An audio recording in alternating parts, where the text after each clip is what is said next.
എല്ലാവരും സേഫായിട്ട് നിൽക്കുമെന്ന് വിചാരിക്കുന്നു. വെള്ളപ്പൊക്കവും നാശനഷ്ടവും എല്ലാം ഉണ്ടായിട്ടുണ്ട്. അപ്പോൾ എല്ലാവരും ശ്രദ്ധിക്കുക. ഇവിടെ നമ്മുടെ ഈ ഒരു ജില്ലയിലും ഭാവ്നഗറിലെല്ലാം വെള്ളപ്പൊക്കമുണ്ട്. പക്ഷേ ഈ ഒരു ഭാഗത്തേക്കൊന്നും അങ്ങനെ വെള്ളം ഒന്നും പൊങ്ങിയിട്ടില്ല ഇതുവരെ. ഇതിൻ്റെയൊക്കെ ബാക്കോട്ടേക്ക് ഒരു കടലേരിയാണ്, നല്ല വയലും കണ്ടം എല്ലാം ഉള്ളതാണ്. അപ്പോൾ അങ്ങനെ വെള്ളം പൊന്തിയിട്ടുണ്ടെങ്കിൽ നമ്മുടെ ഈ ഒരു ഭാഗത്തേക്കെല്ലാം വെള്ളം പൊന്തുമെന്നാണ് പറയുന്നത്. പക്ഷേ അറിയില്ല എത്രത്തോളം ഇങ്ങനെ പൊന്തി നിൽക്കുന്നതല്ല. അപ്പോൾ എല്ലാവരും സേഫായിട്ട് നിൽക്കുക. അപ്പോൾ രാവിലെ ഏട്ടൻ ഡ്യൂട്ടിക്ക് പോയിട്ട് വന്നിട്ടുണ്ട്, നൈറ്റ് ഡ്യൂട്ടിയേനും. രാവിലെ ആകുമ്പോഴത്തേക്ക് വന്ന് കുറച്ച് നേരം ഏട്ടൻ കിടന്നിട്ടുണ്ട്. അപ്പോൾ അമ്പളൂന് വേണ്ടിയിട്ട് പാലിൽ എപ്പം കൊടുക്കുന്ന പോലെ തന്നെ പാലിൽ വെല്ലത്തിൻ്റെ പൊടി ഇട്ടിട്ട്, അതായത് ശർക്കര പൊടി ഇട്ടിട്ട് കൊടുത്തിട്ടുണ്ട്. പഞ്ചസാര ഒഴിവാക്കിയിട്ട് ശർക്കര പൊടിയാണ് ഇട്ടിട്ട് കൊടുക്കുന്നത്. അതിൻ്റെ കൂടെ ഒരു നുള്ളും മഞ്ഞളും 1-2 ദിവസം ഇടവിട്ടിട്ട് കൊടുത്തിട്ടാകുമ്പോൾ നല്ലതാണ്. അപ്പോൾ ഇടയ്ക്ക് അങ്ങനെ കൊടുക്കലുണ്ട്. കോംപ്ലൻ എന്നുള്ള വ്യാജേനയാണ് കൊടുക്കുന്നത്. ഒന്നത് ഇഷ്ടമാണ് വെള്ളമൊന്നും അധികം ചേർക്കാണ്ട്. നമ്മൾ പാലും വെള്ളമാകുമ്പോൾ പഞ്ചസാര ചേർക്കണമല്ലോ. ഇതിലാണെങ്കിൽ വെണ്ണ ഉരുക്കിയിട്ട് നെയ്യാക്കി വെച്ചിട്ടുണ്ടായിരുന്നു. അപ്പോൾ രാവിലെ ആകുമ്പോഴത്തേക്ക് കുറച്ചൊന്ന് കട്ടയായിട്ടുണ്ട്. മഴയിലായതുകൊണ്ട് അത്യാവശ്യം നല്ല തണുപ്പുണ്ട്. അപ്പോൾ നല്ല കുറച്ചൊന്ന് കട്ട പിടിച്ചിട്ടുണ്ട്. അതിന് പാട്ടയിൽ ഒരു ഡബ്ബയിലേക്ക് മാറ്റണം. അപ്പോൾ രാവിലെ തന്നെ ചപ്പാത്തിയും ഉള്ളി വാട്ടി തന്നാൽ അതിൽ വേണ്ടിക്കലും മുട്ട നമുക്ക് കൂട്ടിയിട്ട് തിന്നാം. ഇപ്പം ഞാൻ ചപ്പാത്തി വെക്കുന്നത് നല്ല എക്സ്പേർട്ട് ആയിട്ടുണ്ട്. നല്ലോണം ഞാനിപ്പോൾ കുഴച്ചെടുക്കും. ചപ്പാത്തി ആക്കുന്ന സമയത്ത് വേണമെങ്കിൽ തൈരോ പാലോ ചേർക്കുക. തൈരും കൂടി ചേർത്തിട്ടുണ്ടെങ്കിൽ നല്ലൊരു സോഫ്റ്റ് ആവും. അതുപോലെ തന്നെ പാൽ ചേർത്താലും സോഫ്റ്റ് ആയിട്ട് കിട്ടും. നമ്മൾ എത്രത്തോളം ഇങ്ങനെ കുഴച്ചെടുക്കുന്നോ അതിലാണ് ചപ്പാത്തിൻ്റെ സോഫ്റ്റ് നിൽക്കുന്നത്. നല്ല സോഫ്റ്റ് ആയിട്ട് കിട്ടണമെങ്കിൽ നല്ലോണം കുഴച്ച് നല്ല അടിച്ചെടുക്കണം. എന്നിട്ട് കുറച്ച് നേരം മാറ്റി വെച്ചിട്ടാകുമ്പോൾ നല്ല സോഫ്റ്റ് ആയിട്ട് കിട്ടും. അതുപോലെ തന്നെ പരത്തി എടുക്കുമ്പോൾ മൈദയിലിട്ടിട്ട് കുറച്ച് ലേശം മൈദ വിതറിയിട്ട് പരത്തി എടുത്തിട്ടാകുമ്പോൾ നല്ല സോഫ്റ്റ് ആയിട്ട് കിട്ടുകയും ചെയ്യും. അപ്പോൾ ഇതെല്ലാം ഞാനിങ്ങനെ ചെയ്ത് ഓരോ എക്സ്പീരിയൻസ് ഇങ്ങനെ ചെയ്തിട്ടാണ് എനിക്കിങ്ങനെ കിട്ടിയിട്ടുള്ളത്. ചില സമയങ്ങളിൽ ഇങ്ങനെ ഓരോന്ന് പരീക്ഷിച്ച് നോക്കും. അപ്പോൾ അങ്ങനെയാണ് ഓരോന്ന് പഠിച്ചിട്ടുള്ളത്. അപ്പോൾ ഉള്ളിയും പിന്നെ തക്കാളിയെല്ലാം മുറിച്ചിട്ടിട്ട് ഇഞ്ചിയും വെളുത്തുള്ളിയും ചതച്ചെടുക്കുന്നുണ്ട്. ആ ഒരു കല്ലിലിട്ടിട്ട് നല്ലോണം ചതച്ചും കിട്ടും. നല്ല പേസ്റ്റ് രൂപത്തിൽ ചതച്ച് കിട്ടും. അങ്ങനെ ഉള്ളിയെല്ലാം വാട്ടിയിട്ടുണ്ട്. അതിൽ ജീരകം മറ്റേ നമ്മുടെ സ്പൈസസ് എല്ലാം ഇട്ടിട്ട് നല്ലോണം ഒന്ന് വാട്ടിയെടുക്കുന്നുണ്ട്. ഉള്ളിയും തക്കാളി ഇതുപോലെ വാട്ടിയെടുക്കുന്ന സമയത്താണെങ്കിൽ നല്ലോണം കൈകൊണ്ട് ഞെരടിയിട്ട് ഇട്ട് കൊടുത്തിട്ട് ഉപ്പും കൂടി ഇട്ട് നല്ലോണം ഒന്ന് ഒരു മീഡിയം ഫ്ലെയിമിൽ ഇട്ടിട്ട് വേവിച്ചെടുക്കുന്നതാണെങ്കിൽ നല്ല പെട്ടെന്ന് വാടിക്കിട്ടും. ഞാൻ അങ്ങനെ ചെയ്യൽ. ഇതെല്ലാം ഒട്ടുമിക്ക ആൾക്കാർക്കും അറിയുന്ന കാര്യമാണ്. കാരണം വലിയവരൊക്കെ ഇട്ടിട്ടാണ് നമ്മൾ പഠിക്കുന്നത്. അപ്പോൾ ഇതെല്ലാം എൻ്റെ വലിയ ആൾക്കാർ, നമ്മുടെ വയസ്സിൻ്റെ മൂത്ത ആൾക്കാരെല്ലാം ചെയ്തത് കണ്ടിട്ട് ഞാനും പഠിച്ചതെന്ന്. അപ്പോൾ അത് ചെയ്ത് നോക്കുമ്പോൾ എനിക്ക് സക്സസ് ആണെന്ന് തോന്നുമ്പോൾ ഞാനും അത് ചെയ്യുന്നു. അപ്പോൾ ഇന്ന് ഫ്രൈഡ് റൈസാണ് നടക്കുന്നത്, ചിക്കൻ ഫ്രൈഡ് റൈസാണ്.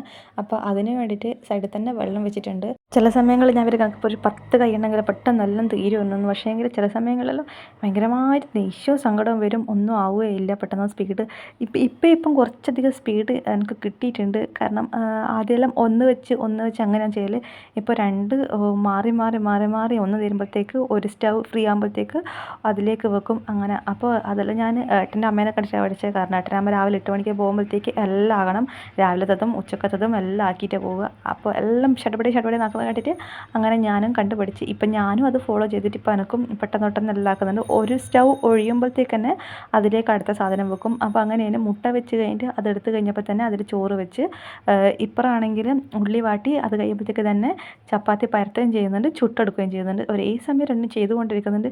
ചില സമയം കൈ ഒരു 2-3 കൂടി ഉണ്ടെങ്കിൽ പെട്ടെന്ന് തന്നെ പണി കഴിയുമ്പോഴേക്കും ചെയ്യുമ്പോഴത്തേക്ക് അലക്കണം, പിന്നെ രാവിലത്തെ ഫുഡാക്കണം, ഉച്ചക്കത്തെ ഫുഡാക്കണം, അടിക്കണം, തുടക്കണം, ചെക്കനെ കൂട്ടണം, അങ്ങനെ ഒത്തിരി പണിയുണ്ട്. പക്ഷേ ഇന്ന് അവൻ ലീവായത് കൊണ്ടും പിന്നെ ഇന്ന് ഫ്രൈഡ് റൈസ് ആക്കുന്നത് കൊണ്ടും രാവിലെ ചപ്പാത്തിയും ഉള്ളിക്കറി എല്ലാം ആക്കിയത് കൊണ്ട് തന്നെ അതേസമയം തന്നെ ചോറെല്ലാം എടുത്ത് പിന്നെ വേവിച്ചിട്ട് പിന്നെ പകുതി വേവ് വെന്തിട്ട് ഫ്രിഡ്ജിൽ കയറ്റുന്നുണ്ട്, ഫ്രീസറിലേക്ക്. അതുകൊണ്ട് തന്നെ ഒരു 10 മണിയെല്ലാം ആകുമ്പോഴത്തേക്കാണ് പണിയെല്ലാം ഒരുങ്ങിയിട്ടുണ്ട്. പിന്നെയുള്ളത് അതിന് ശേഷമുള്ള എല്ലാം തണുത്ത് കഴിഞ്ഞ് ചോറെല്ലാം കുറച്ച് തണുത്ത് കഴിഞ്ഞിട്ടാകുമ്പോൾ പിന്നെയുള്ള നമ്മുടെ ചോറിൻ്റെ ബാക്കി പരിപാടികളാണ്. അതെല്ലാം പിന്നെ ഒരു 12 ആകുമ്പോഴത്തേക്ക് സാവധാനം ചെയ്തേ. ഞാൻ ഇതെല്ലാം ചെയ്യുന്ന സമയത്തും അമ്പൂട് എണീച്ച് വന്ന് പല്ലെല്ലാം തേച്ച് കഴിഞ്ഞിട്ട് ഓൻ ചപ്പാത്തി തിന്നുന്നുണ്ട്. അപ്പോഴത്തേക്ക് പിന്നെ ചോറിലായി കഴിഞ്ഞ് അതിൻ്റെ വെള്ളം വാരാൻ വേണ്ടിയിട്ട് വെച്ച് അത് കഴിഞ്ഞിട്ട് പിന്നെ ഫ്രിഡ്ജിലേക്ക് വെക്കാൻ വേണ്ടിയിട്ടുള്ള അടുത്ത തണിയാൻ വേണ്ടിയിട്ട് അങ്ങ് സെറ്റ് ചെയ്ത് വെക്കുന്നുണ്ട്.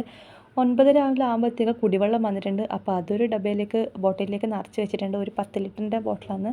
അങ്ങനെ ഒട്ടാകെ ഒരു 20-25 ലിറ്ററോളം വെള്ളം നിറച്ചിട്ട് വെക്കും. അപ്പോൾ പിന്നെ പിറ്റേന്ന് ചില സമയം വെള്ളം ഉണ്ടാകണമെന്നില്ല. അതുകൊണ്ട് എല്ലാം സ്റ്റോക്ക് ചെയ്ത് വെച്ചിട്ടുണ്ട്. പഞ്ചസാരൻ്റെ ഉപയോഗമെല്ലാം കുറച്ചതുകൊണ്ട് തന്നെ ഇപ്പം കാപ്പിയാണ് വെച്ചിട്ട് കുടിക്കുന്നത്. ചില സമയങ്ങളിൽ ഇതുപോലെ കട്ടൻ കാപ്പിയായിരിക്കും, അല്ലെങ്കിൽ പാൽ ഒഴിച്ചിട്ടുള്ള കാപ്പിയായിരിക്കും. പക്ഷേ ചില സമയങ്ങളിൽ എനിക്ക് പഞ്ചസാര വെച്ചിട്ട് നല്ല കടുപ്പത്ത് ചായ കുടിച്ചിട്ടില്ലെങ്കിൽ ഒരു സമാധാനക്കേടാണ്. അപ്പോൾ അങ്ങനെ രാവിലത്തെ ഫുഡ് എല്ലാം കഴിഞ്ഞ് കുറച്ച് നേരം കളിക്കുകയും ചിരിക്കുകയെല്ലാം ചെയ്ത് കഴിഞ്ഞ് പിന്നെ ഉച്ചക്കേക്കുള്ള വേണ്ടിയിട്ടുള്ള ആക്കുന്നതാണ്. അങ്ങനെ ഇറച്ചിയെല്ലാം പൊരിച്ചിട്ടുണ്ട്. ഫ്രൈഡ് റൈസ് എല്ലാം വെച്ച് പഠിക്കുന്നുണ്ട്. അപ്പോൾ ഓരോ തവണ വെക്കുമ്പോൾ കഴിഞ്ഞതിനേക്കാൾ നന്നാവണമെന്നുള്ള ചിന്തയോട് കൂടിയിട്ടാണ് വെക്കുന്നത്. പക്ഷേ ചില സമയങ്ങളിൽ നല്ലോണം ഫ്ലോപ്പ് ആകലുണ്ട്. അപ്പോൾ ഫുഡെല്ലാം കഴിച്ച് കഴിഞ്ഞ് അച്ഛനും മോനും നല്ല ഉറക്കമാണ്. കാരണം ഏട്ടൻ ഡ്യൂട്ടി കഴിഞ്ഞ് നൈറ്റ് ഡ്യൂട്ടി കഴിഞ്ഞ് വന്നിട്ട് രാവിലെ കുറച്ച് നേരം കിടന്ന് ഉറങ്ങിയിട്ടുള്ളതിനും. അപ്പോൾ ഉറക്കമെല്ലാം കഴിഞ്ഞ് വന്നപ്പോൾ വൈകുന്നേര സമയങ്ങളിൽ നമ്മളൊന്ന് പുറത്ത് പോകുന്നുണ്ട്. ഭയങ്കര ഇഷ്ടമുള്ള പരിപാടി വൈകുന്നേരം നമുക്ക് പുറത്ത് പോകാൻ വേണ്ടിയിട്ട്. കാരണം ഞാനെപ്പം ഇങ്ങനെ റൂമിൻ്റെ ഉള്ളിൽ തന്നെ നിൽക്കുന്നത് കൊണ്ട് എനിക്ക് ഭയങ്കര ഇഷ്ടമാണ് പുറത്ത് പോകാൻ വേണ്ടിയിട്ട്. അങ്ങനെ വൈകുന്നേരമെല്ലാം ഒന്ന് പുറത്ത് പോയിട്ട് വരുന്നുണ്ട്. ഒന്നുമില്ല, വെറുതെ ഇങ്ങനെ ചുറ്റിക്കറങ്ങിയിട്ടൊന്ന് വരും, അത്ര തന്നെ. അപ്പോൾ നിങ്ങൾക്ക് വീഡിയോ ഇഷ്ടപ്പെടുവാണെങ്കിൽ സബ്സ്ക്രൈബ് ചെയ്യുക, അതുപോലെ തന്നെ കമൻറ്റ് ചെയ്യുക, ലൈക്ക് ചെയ്യുക. അപ്പോൾ വേറൊരു വീഡിയോ ആയിട്ട് പിന്നെ കാണാം. ബൈ.